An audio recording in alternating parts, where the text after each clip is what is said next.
Perkenalkan, nama saya Filipus Saimanoli, NIM 23220190, mahasiswa Universitas Nias, Fakultas Ekonomi, jurusan Manajemen.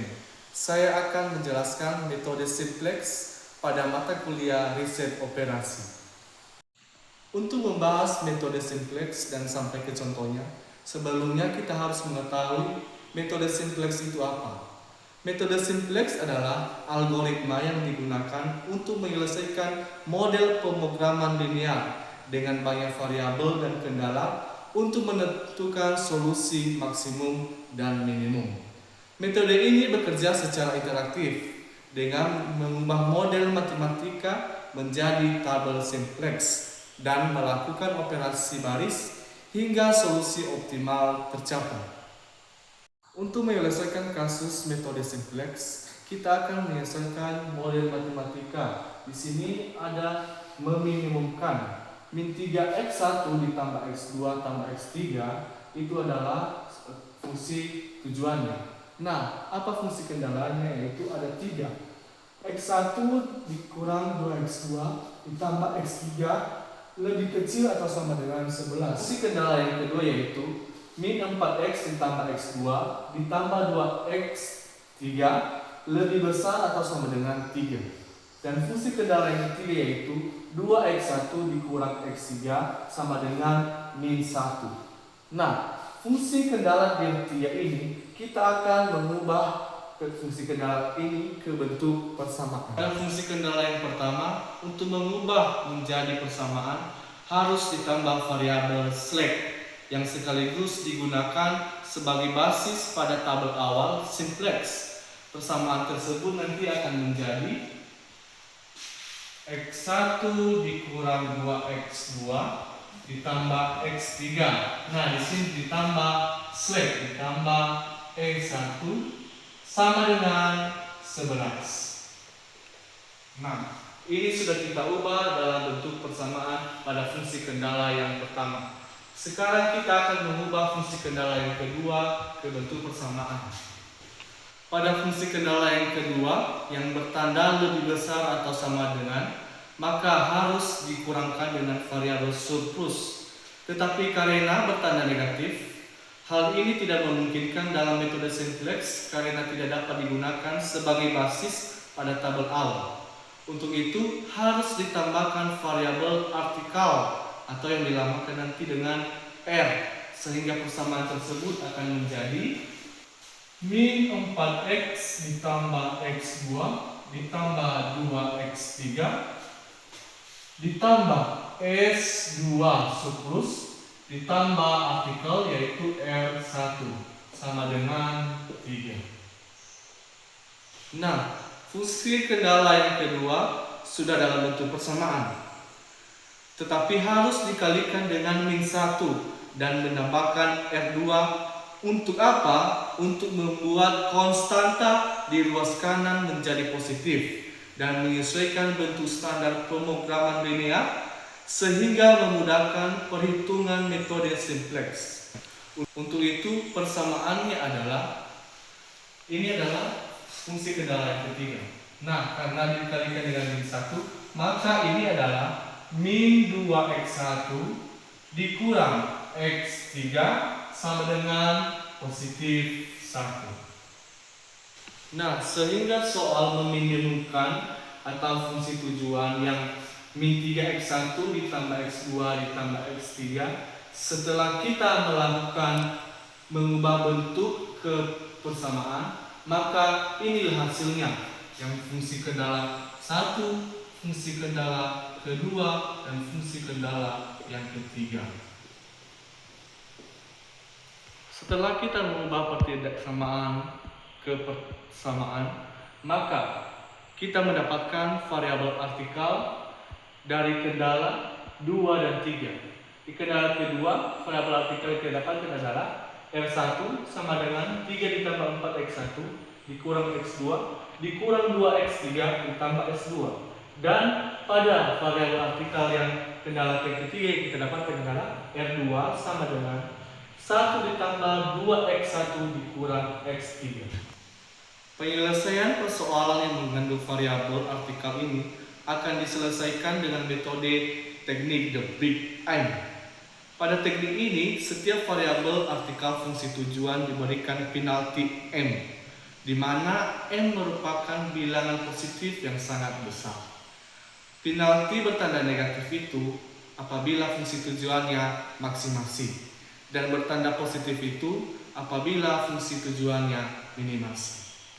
Sekarang kita masuk pada perhitungan bar Z. Nah, perhitungan bar Z ini seluruh variabel yang sudah kita ketahui kita masukkan dalam fungsi tujuan. Nah, bar Z fungsi tujuannya tadi yaitu min 3x1 ditambah x2 ditambah x3. Variabel yang sudah kita ketahui atau yang sudah kita dapat yaitu S1 ditambah S2 ditambah MR1 ditambah MR2. Karena tidak ada nilai S1 dan S2 ini, maka kita hapus atau kita abaikan saja. Setelah kita hapus nilai S1 dan S2, maka nilai R1 dan R2 kita substitusikan pada fungsi tujuan. Sehingga min 3x1 tambah x2 tambah x3 tambah m. Ini adalah tambah 4x1 dikurang x2 dikurang 2x3 ditambah s2 ditambah m. Nilai R2 nya 1 ditambah 2x1 dikurang x3.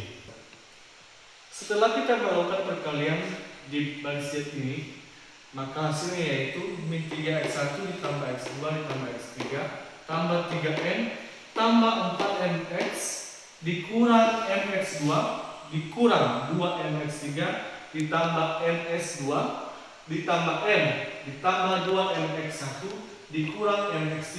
Ini yang didapat di perkalian yang ini dengan ini dan m dengan perkalian juga ini.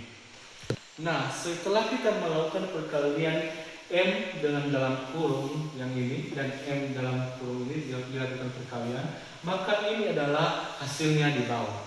Nah, setelah kita mendapatkan hasilnya, maka kita melakukan pengelompokan. Nah, setelah melakukan pengelompokan, inilah hasilnya di bawah. Pengelompokan ini diambil dari ini, dilakukan penambahan.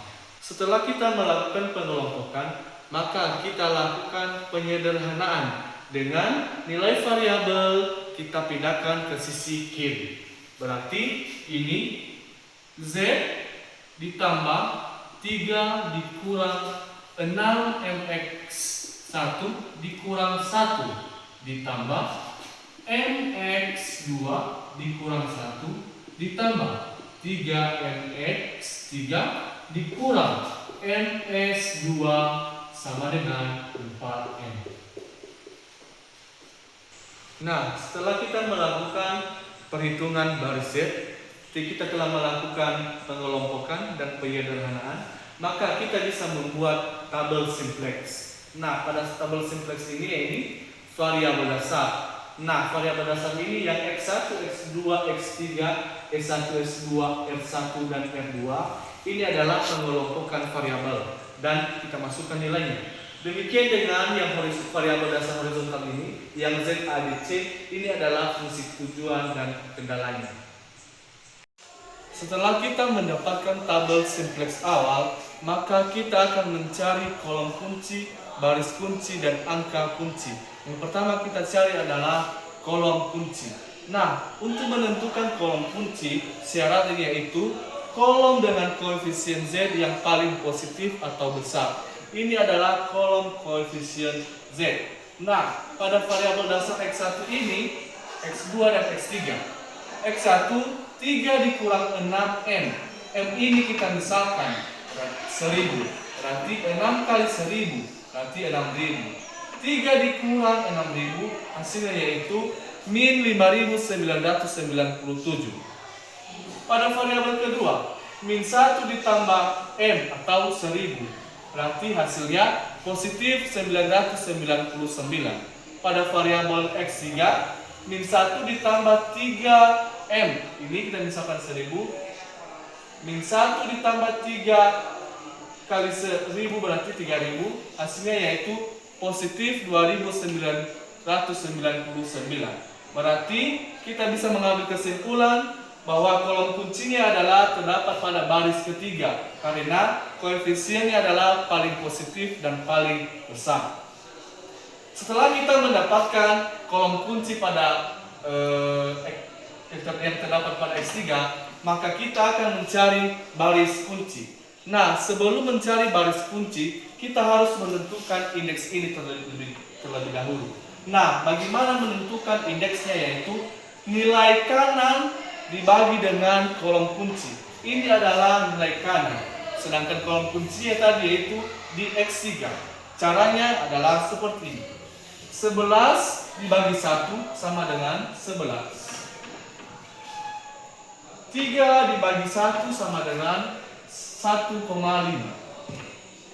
1 dibagi 1 sama dengan 1. Nah, untuk mendapatkan baris kunci, pada nilai indeks ini kita melihat di mana nilai indeks terendah. Nah, nilai indeks terendah di sini adalah 1. Jadi dapat disimpulkan bahwa baris kunci adalah terdapat pada kolom C ini. Setelah kita mendapatkan baris kunci, kita harus menentukan di mana angka kunci. Untuk menentukan angka kunci, perpotongan antara kolom kunci dan baris kunci. Perpotongan antara kolom kunci dan baris kunci. Kolomnya yaitu X3 dan barisnya kuncinya tadi yaitu C. Jadi perpotongannya terdapat pada angka 1. Nah, setelah kita mendapatkan kolom kunci, baris kunci, dan angka kunci, kita akan mencari baris baru kunci. Dalam mencari baris baru kunci, baris lama kunci dibagi dengan angka kunci. Ini adalah baris lama kunci dan di sini tadi angka kunci. Nah, misalkan baris lama kunci adalah -2, berarti dibagi dengan angka kunci. Angka kunci adalah 1, maka hasilnya adalah -2 di sini, dikasih -2. Begitu dengan seterusnya. 0 dibagi dengan 1, hasilnya adalah 0. 1 dibagi dengan 1, itu hasilnya 1. 0 dibagi dengan 1, maka hasilnya adalah 0. 0 juga dibagi dengan 1, maka hasilnya adalah 0. Begitu dengan pembagian seterusnya, sehingga kita mendapatkan baris baru kunci terbaru. Ini dia, yang bagian C. Nah, setelah kita mencari baris baru kunci, kita akan mencari baris baru lainnya. Dalam menentukan baris baru lainnya, baris lama dikurang angka di kolom kunci baris lama, baru dikali baris kunci baru. Nah, baris lamanya kita misalkan adalah kita ambil di bagian B, baru dikurang angka di kolom kunci baris lama. Di sini 2. Jadi -4 dikurang 2, baru dikali baris baru kunci baru. Ini adalah baris baru kunci baru, -2. Berarti -4 dikurang 2 dikali -2, hasilnya adalah 0. Begitu dengan seterusnya untuk mencari baris baru lainnya, sehingga kita mendapatkan baris baru lainnya di bagian B yang kita gunakan sampel tadi, yaitu B. Setelah kita mengetahui tabel literasi 1 belum optimal, maka kita akan mencari kembali kolom kunci, baris kunci, dan angka kunci. Untuk mencari kolom kunci, di koefisien Z kita mencari nilai paling positif. Nah, di koefisien Z ini, di X2, di sini bisa kita lihat bahwa ini adalah paling positif. Mengapa? -1 ini kita tambahkan N, kita misalkan N ini adalah 1000, maka -1 ditambah 1000 sama dengan 999. Selanjutnya kita mencari baris kunci. Nah, sebelum mencari nilai baris kunci, kita harus menentukan nilai indeksnya terlebih dahulu, di mana nilai kanan dibagi dengan kolom kunci. Nilai kanan ini yang 10 dibagi dengan kolom kunci yaitu -2. Hasilnya yaitu min 5. 1 dibagi 1 sama dengan 1, dan 1 dibagi 0 ini tidak terdeteksi. Nah, setelah kita mendapatkan nilai indeksnya, kita mencari nilai indeks terendah dan positif. Nah, di sini nilai indeks terkecil yaitu 1 yang berada di variabel dasar B. Jadi baris kuncinya adalah di bagian B.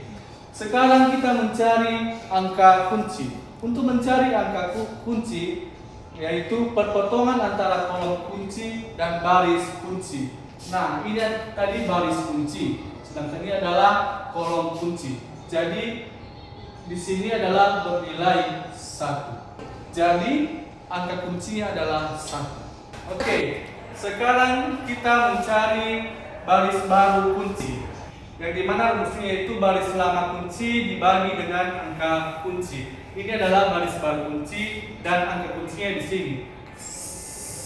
Baris lama kunci yaitu 0 dibagi dengan 1. Maka hasilnya adalah 0. 1 dibagi 1 sama dengan 1. Maka seperti itu seterusnya untuk melanjutkan perhitungan. Sekarang kita mencari baris baru lainnya. Rumusnya yaitu baris lama dikurang angka di kolom kunci baris lama baru dikali baris baru kunci baru. Ini tadi adalah, kita misalkan ini adalah baris lamanya di A, dan angka di kolom kunci baris lama yaitu min 2 baru dikali dengan kunci barunya. Berarti 3 dikali 3 dikurang min 2 dikali 0 sama dengan 3. Dan begitu seterusnya cara perhitungan. Oke, setelah kita mengetahui nilai hasil dari tabel literasi 2, maka kita kembali dengan syarat optimalisasi minimasi, yaitu semua koefisien di baris Z lebih kecil atau sama dengan 0. Nah, ini baris Z. Kita lihat apakah sudah lebih kecil atau sama dengan 0. Nah, di antara X1 dan X2, di X2 0, X3 0, di S1 juga 0, S2 ini lebih kecil dari 0 juga, dan seterusnya. Tetapi di X1 ini di Z ini masih ada angka 1, berarti ini lebih besar dari 0. Maka kolom kunci bisa kita tentukan berada di X1. Setelah itu kita mencari baris kunci. Sebelum kita mencari baris kunci, kita mencari rumus indeks terlebih dahulu, di mana nilai kanan ini dibagi dengan kolom kunci, yaitu 12 dibagi 3 sama dengan 4, 1 dibagi 0 ini tidak terdefinisi, 1 dibagi min 2 sama dengan min 0,5. Nah, jadi untuk mencari baris kunci, kita melihat indeks terkecil dan positif. Nah, di indeks ini yang paling positif dan terkecil adalah 4. Jadi baris kunci berada di baris A. Sekarang kita mencari angka kunci. Untuk menentukan angka kunci, yaitu perpotongan kolom kunci dengan baris kunci. Ini kolomnya X1 dan baris kuncinya adalah A. Jadi perpotongannya berada di angka 3. Oke, sekarang kita mencari baris baru kunci. Untuk menentukan baris baru kunci ini, baris lama kunci dibagi dengan angka kunci. Ini adalah baris lama kunci, dan ini adalah baris baru kunci, di mana baris lamanya yaitu 3 dan angka kuncinya juga adalah 3. Jadi 3 dibagi 3 sama dengan 1 di sini. Jadi untuk menentukan baris baru kunci yang baru, kita melakukan perhitungan yang sama. Jadi ini nanti nilainya. Sekarang kita tentukan baris baru lainnya. Cara menentukan baris baru lainnya yaitu baris lama dikurang angka di kolom kunci dikali baris kunci baru. Kita ambil di C. Baris lamanya yaitu bernilai min 2 dikurang angka di kolom sama juga, berarti min 2 dikurang min 2 dikali baris kunci baru. ada fungsi baru di sini. Berarti min 2 dikurang min 2 dikali 1, hasilnya adalah 0. Nah, setelah kita mendapatkan nilai dari tabel iterasi yang ketiga, maka kita cek kembali apakah sudah optimalisasi atau belum. Syarat optimalisasi tadi yaitu semua koefisien di baris Z ini harus lebih kecil atau sama dengan 0. Nah, jika kita lihat dari X1, X2, dan X3 dan seterusnya, ini sudah memenuhi syarat dari optimalisasi minimasi, yaitu X1 0, X2 0, X3 juga 0. X1 juga lebih kecil ini, sama 0 semua.